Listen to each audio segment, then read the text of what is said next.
আসসালামু আলাইকুম। আশা করি আপনারা সবাই ভালো আছেন। সতর্কীকরণ, এটি শিক্ষণীয় আলোচনা মাত্র। স্টক আমার কোনো বাইসেল নির্দেশ করে না।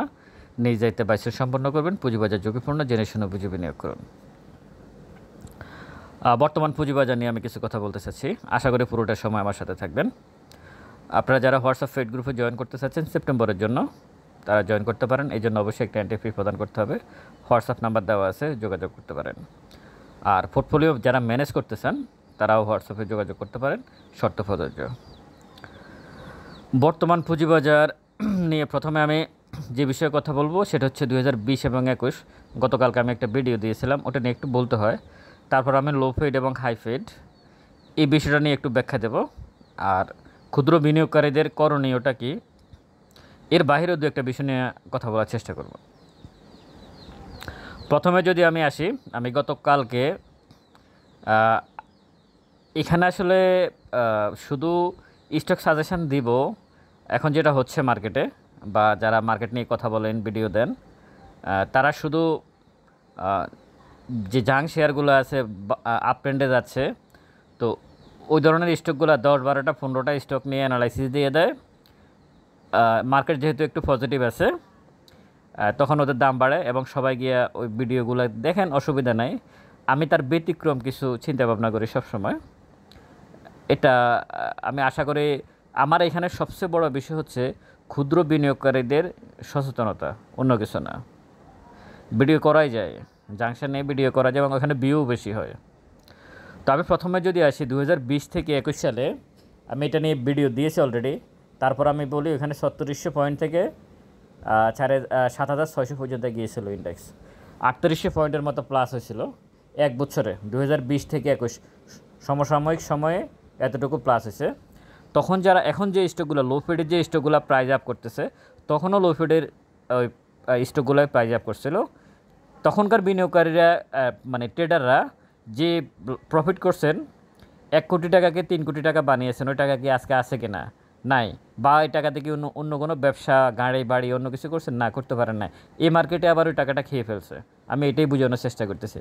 এখন মাত্র ইন্ডেক্স কতটুকু বাড়ছে? এখন ইন্ডেক্স কতটুকু বাড়ছে? 4600 থেকে এখানে 600 থেকে মাত্র 5600, 1000 পয়েন্ট বাড়ছে এখন মাত্র। এটাতে এত অস্থির হওয়ার মতো কিছুই ঘটে নাই।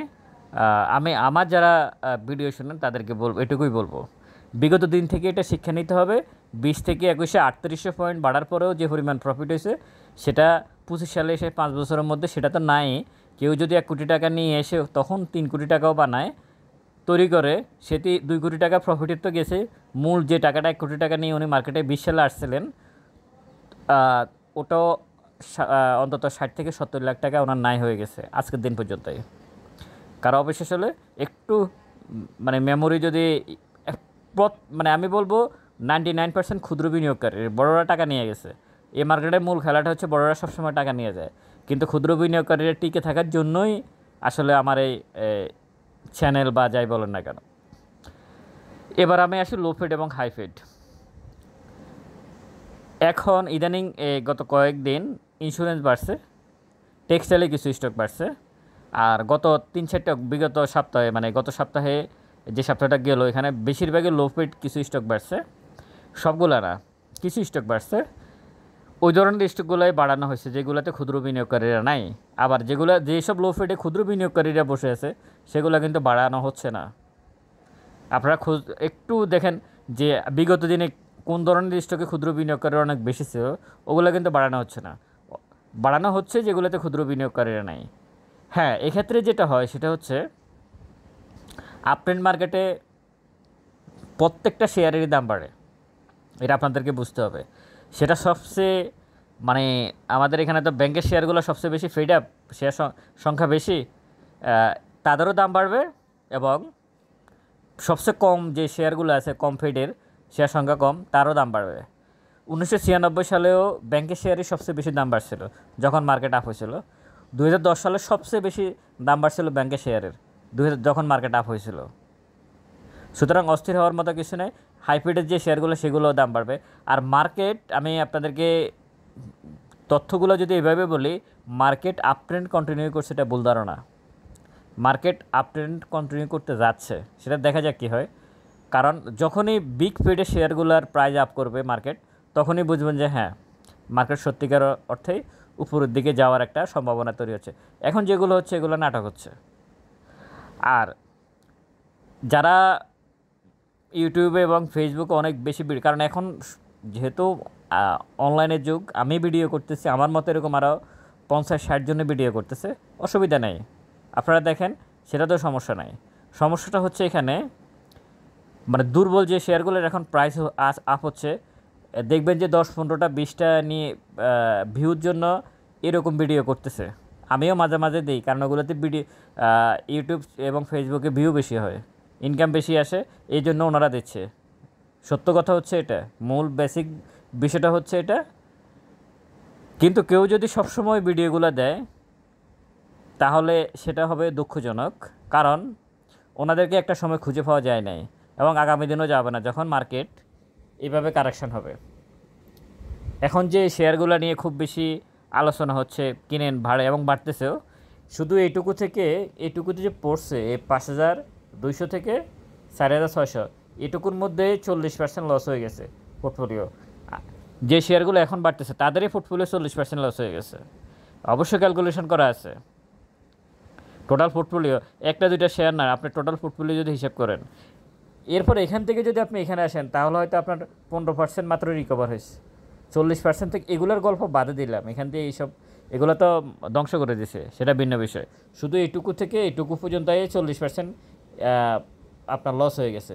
এবং কীভাবে ভয়ঙ্করভাবে লস করানো হয়েছে, যে যত রকমের মেকানিজম আছে, যত রকমের মানে ইন্ডেক্সকে ঠিক রেখে, মানে ইন্ডেক্সকে অনেক বেশি নিচে না নিয়ে এসে শেয়ারের সংখ্যা এমনভাবে কমিয়ে দেওয়া হয়েছে, শেয়ারের প্রাইস এমনভাবে কমিয়ে, যেটা ইন্ডেক্স আসলে 4600, তখন আমি বারবারই বলছিলাম ইন্ডেক্স 2000ও নাই, কিন্তু সেটাকে 4800-600-তে ধরে রাখা হয়েছে। তো এই বিষয়গুলো ভুলে গেলে চলবে না আপনাদেরকে, এই বিষয়গুলো আপনারা ভুলে যাবেন না।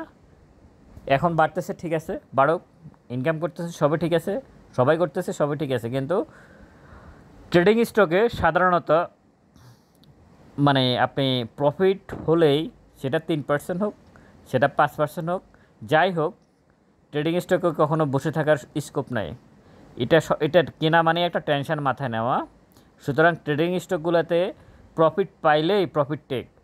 এটা কোথায় যাবে, কোন দিকে যাবে, কি হবে, এটা 10 টাকা থেকে 30 টাকা হবে, এগুলা চিন্তা করার কোনো মানেই নাই। পুঁজিবাজারে 400 কোম্পানি আছে, এর মধ্যে 10-12টা 100%, 150%, 300% বাড়বে, এটা সবসময় বাড়ছে, এখনও বাড়ছে, বিগত দিনেও বাড়ছে এবং আগামী দিনেও বাড়বে। ওই দিকে তাকানোর বিষয় না, বিষয়টা হচ্ছে আপনি কোথায় সেফ জোনে থাকবেন, ধারাবাহিক কীভাবে ইনকাম করবেন, এটা হচ্ছে মূল বিষয়। এটা হচ্ছে মূল বিষয়। আমি তো আপনাদেরকে এখানে আমি দেখলাম, আমার এখানে কালকে আমি ভিডিও দিচ্ছি, অনেকে বলার চেষ্টা করতেছে, মানে কেউ তো কই বা যোগাযোগ তো হলো না, যে 20 থেকে 21 সালে যে ইন্ডেক্স এত আপ করলো, 3800 পয়েন্ট প্লাস হলো, যে প্রফিট হয়েছে, সেই পোর্টফোলিওগুলো কোথায় ওই প্রফিটটা ধরে রাখতে পারছে? একজনের পোর্টফোলিওতে ওই প্রফিট ধরে রাখতে পারে নাই। কারণ পারে না কেন? কারণ ওনারা ওই জাঙ্ক শেয়ারগুলোতে এন্ট্রি নিয়ে প্রফিট করছে অনেক বেশি, আবার জাঙ্ক শেয়ারগুলোতে এন্ট্রি নিয়ে ওনারা ধ্বংস হয়ে গেছে। ফলাফল 5টা বছর সময় নষ্ট হয়েছে, মূল টাকা গেছে, লাভেরটা তো গেছে, মূল টাকাও চলে গেছে। এখনও ঠিক সে একই অবস্থা, কিছুই পরিবর্তন হয় নাই। পুঁজিবাজারে যে সংস্কারের কথা বলা হচ্ছে, একটু পরিবর্তন হয়, আর ভয়ঙ্করভাবে খারাপ অবস্থা হয়েছে। আগে তাও প্রায় ভলিউমের সাথে শেয়ারের প্রাইজের ইন্ডেক্সের একটা এবং প্রাইজের একটা মিল থাকতো, এখন সেটাও নাই। এখন 1200-1300 কোটি টাকার লেনদেন হয়, শেয়ারের প্রাইস বাড়ে না। এটা তারও ভয়ঙ্কর ব্যাপার, মানে কারসাজি কাহাকে বলে, কত প্রকার ও কী কী। সুতরাং দিন যত যাচ্ছে, আগে যে বলতো যে দিন যত আগের দিনে ভালো, পরের দিন মানে আগামী দিনগুলো সবসময় খারাপ, আমি বলবো যে এটাই হচ্ছে বাস্তবতা। মানে আরও বেশি ভয়ঙ্কর হয়ে যাচ্ছে মার্কেট থেকে প্রফিট টেক করা। আপনি একটা থেকে প্রফিট টেক করুন, আরেকটাতে লস দিয়ে বসে থাকবেন। আর ট্রেডিং স্টকের ক্ষেত্রে আমি একটা বিষয় আপনাদেরকে বলবো, সেটা হচ্ছে একটা স্টকের গল্পই শেষ করুন। মানে একটা স্টকে এন্ট্রি নিয়ে সে হয় লাভ না হয় লস, সেটাকে শেষ করে তারপর অন্য স্টকে যাবেন। একসাথে 4-5টা ট্রেডিং স্টকে এন্ট্রি নেওয়ার কোনো মানে নাই। আপনি না এই দিকে তাকাতে পারবেন, না ওই দিকে তাকাতে পারবেন, পুরোটাই এলোমেলো। সব টাকা দিয়ে স্টক কিনে বসে থাকবেন, 3টার দাম কমে যাবে, 2টার দাম বাড়বে, ওই 2টা সেল দিবেন, পরে আবার অন্যদিকে যাবেন। ডাউন ট্রেন্ড মার্কেটে যতটুকু না ক্ষতিগ্রস্ত হয় বিনিয়োগকারীরা, ট্রেডাররা, আপট্রেন্ড মার্কেটে তার থেকে আরও বেশি ক্ষতিগ্রস্ত। এটাকে যারা ভিডিও করে যারা মোটামুটি মার্কেট সম্পর্কে জ্ঞান রাখে তারা খুব ভালো এটা বুঝে। কিন্তু সমস্যা হচ্ছে যত বেশি জাংশন নিয়ে ভিডিও করা হয় ভিউ তত বেশি হয় এবং সেটা সবচেয়ে বেশি দেখে মানুষ। তো এবং সেটার প্রমাণ তো আমরা মার্কেটে দেখলেই বুঝতে পারি। সব কিছু মিলিয়ে আপনারা ভালো শেয়ারের সাথে থাকবেন। হ্যাঁ, আপনি ট্রেড করতে পারেন 4-5টা ওয়ার্কিং ডেজের জন্য, হয় প্রফিট না হয় স্টপ লস। স্টপ লস নিয়ে পুঁজিবাজারে টিকে থাকে আপনি কতবার স্টপ লস নেবেন? এটা কি সম্ভব? সম্ভব না। এটা হয়তো বলার জন্য বলা, কিন্তু স্টপ লস নিয়ে মার্কেটে টিকে থাকা সম্ভব না। এবং ট্রেড করেও বাংলাদেশের পুঁজিবাজারে যে মানে মার্কেটটাকে যে ডিজাইনে রাখা আছে, এই ডিজাইনে ট্রেড করে ক্ষুদ্র বিনিয়োগকারীরা প্রফিট করবে, এটা আসলে বাস্তবতা বিবর্জিত।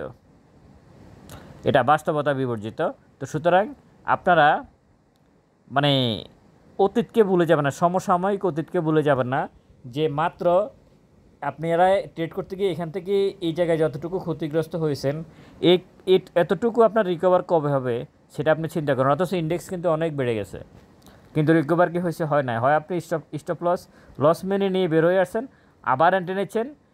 শুধু এটুকু থেকে কেউ যদি 10 লাখ টাকা নিয়ে মার্কেটে আসে, তার সেটা হয়ে গেছে 6 লাখ টাকা। আর এখান থেকে এখানে এসে প্রফিট করছে সর্বোচ্চ হয়তো 1 থেকে 1.5 লাখ টাকা, এর থেকে বেশি নয়। তার মানে এখনও বিগ লসে আছে ট্রেডাররা যারা ট্রেড করেন। আর যারা ফান্ডামেন্টাল স্টক নিয়ে বসে আছেন ওনারা সময় দিতেই হবে, সময় দিয়ে ওনারা প্রফিট করবে। ধারাবাহিক প্রফিটের কোনো বিকল্প নাই।